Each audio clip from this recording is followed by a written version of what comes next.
Within the wall finish barrel swarf operation, you now have the ability to reverse a pattern direction, enabling bottom-up machining.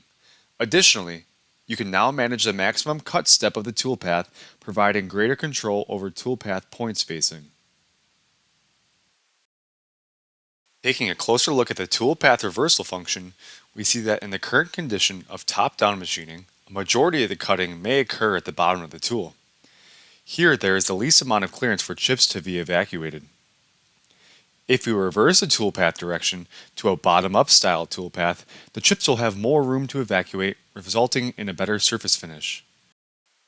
Diving deeper into the maximum cut step function within the wall finish barrel swarf operation, we see that in this example part, the face that we are going to machine is very free-form, with many changes in the curvature.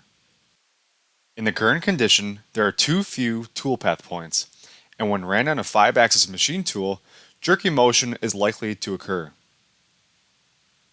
If we reduce the maximum cut step, more toolpath points are created, and the machine tool controller is able to interpolate smoothly.